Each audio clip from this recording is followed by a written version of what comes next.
মশাল জ্বালা ছুটে আই শাহজালালের নির্ভীকি সৈনিকেরা খতম করে গোবিন্দের ওই জেলা চামুন্ডা গোলা। শাহজালালের পাকভূমিতে আসবে যারা পাক বসাতে, শাহজালালের পাকভূমিতে আসবে যারা পাক বসাতে, তাকবীরের ধ্বনি দিয়া, তাকবীরের ধ্বনি দিয়া ওদের পিঠে আগুন লাগা।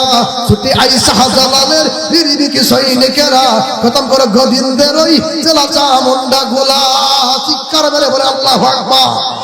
এই শাহজালাল রাহমাতুল্লাহ আলাইহি সুদূর ইয়ামান থেকে সিলেটের জমিনে আগমন করেছে। গৌর গোবিন্দ তার বিরুদ্ধে দাঁড়িয়েছে। গৌর গোবিন্দ বলেছে, শাহজালাল তোমাকে সিলেটে ঢুকতে দেওয়া হবে না, সিলেটে তোমাকে ঢুকতে দেওয়া হবে না। সমস্ত পথ বন্ধ করেছে। ওই সুরমা নদীর উপর জায়নামাজ দিছে। শাহজালাল রাহমাতুল্লাহ আলাইহি সুরমা নদী পাড়ি দিয়েছে, সুরমা নদী পাড়ি দিয়েছে। তারপর গৌর গোবিন্দের পতন হয়েছে। নারায়ে তাকবীর, আল্লাহু আকবার স্লোগান শোনার পরে আমরা আল্লাহু আকবার স্লোগান দে নাস্তিক বেঈমান গৌর গোবিন্দর যারা উত্তরসূরি তাদের বিরুদ্ধে নারায়ে তাকবীরের স্লোগান দিবা কারা কারা?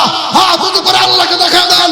নারায়ে তাকবীর, নারায়ে তাকবীর।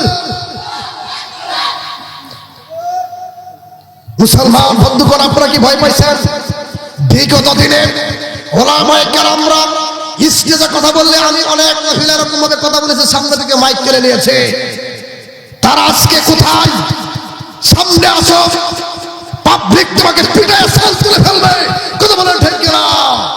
মুসলমান ওই সমস্ত বেঈমানের বাচ্চারা, যারা সন্তানের বাচ্চারা, কুলাঙ্গারের বাচ্চারা আলেমদের সঙ্গে খারাপ আচরণ করেছে, আলেমদের সঙ্গে বিদ্বেষ পোষণ করেছে, ওই সমস্ত বিয়াদবের বাচ্চারা বাংলার জমিন থেকে পালিয়ে যেতে বাধ্য হয়েছে। কথা বলা ঠিক কিনা?